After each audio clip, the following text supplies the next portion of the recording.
Yeah. No. Thank you all for coming tonight. I think it's very important that you're here because the connection between arts, culture, business and sustainability is yet to be established, and you're here from day one, so I congratulate you for being pioneers. I'd like to get to know you a little bit better, so I'm going to make some guesses as to why you're here today, and you just raise your hand when you think it's appropriate.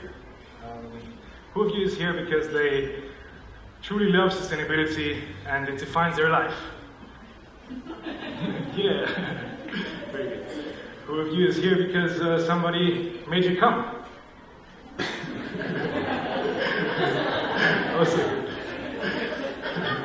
And who of you is here because you wanted to show your friends on Facebook that you're an interesting person by clicking interested, and then actually realizing that you might as well become an interesting person by attending the event? Okay, we had that. But yeah, I was hoping that most of you were going to be fully into sustainability. So now I have prepared a small exercise for you, thought exercise, and I would kindly ask you to close your eyes, wherever you are.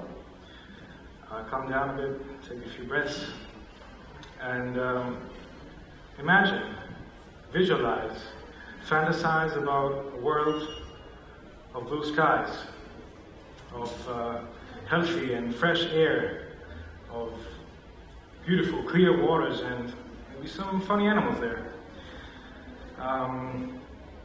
Imagine this world has cities that are green, where the streets are clean, and people are cycling and walking and laughing in between.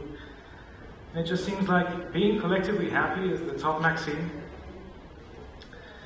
In this future city, the concept of waste doesn't exist, and it surely isn't something that is really missed. The resources are scarce, so everything works in cycles.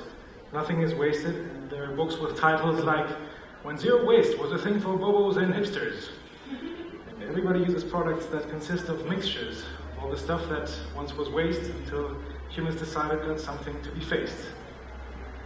Now, if you open your eyes again, if we all open our eyes, it is obvious that we're dealing with challenges of complexity and significant size. Bad news, we confuse, we accuse different views, but that's no excuse to give up and let loose. If you ask me what there is you can do, I'm going to say it's you who can choose. Brain use, refuse, reduce, reuse, upcycle, recycle. Remember this cycle. Protest, invest, invent, make art. Be smart, go start a business with heart. But it's not only consumers who carry the weight. It's high time for politicians and companies to wake. In essence, we need a plan for planned obsolescence. Hence, we need new business models and courses for these lessons. We need to ban anything single-use to produce quality goods that last, that people can't refuse. We need a deposit system for bottles and cans. We need real prices for the stuff in our hands. We need artists and culture to translate these concepts, to carry the message and manifest the onsets of a transformation of global proportions, of holistic nature and positive emotions. We need every single one of us to play their part. We all know there's no time to wait, so let's go, let's start. And yes, I'll agree, change doesn't come for free, but with courage and hope, I believe we can cope with anything we need to, within any scope.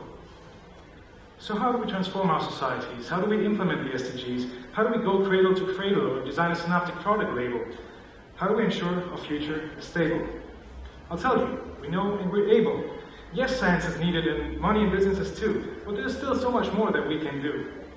If we think more broadly, keep an experimental view, maybe we can at some point achieve a true breakthrough. How about we work more transdisciplinary? I mean a bit more daring than the ordinary. How about we put together politicians with musicians, actresses and filmmakers to work with some technicians? How about we try cooks, painters and bankers, philosophers, photographers to work with news anchors? How about we try psychologists and managers with footballers and janitors? Let's break free from our bubbles. Let's set some new parameters. The most important thing is that we all cooperate, innovate and generate new products we can fabricate. We need to congregate, motivate and activate each other, advocate for change and help out one another. We should illustrate and circulate solutions that will incubate, liberate ourselves from the economic growth rate.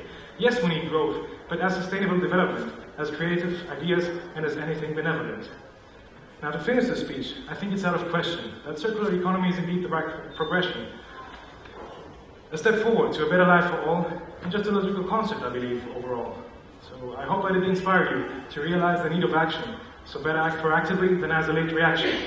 Think about the vision that I shared with you before, and let's create the future that we all are looking for. Woo!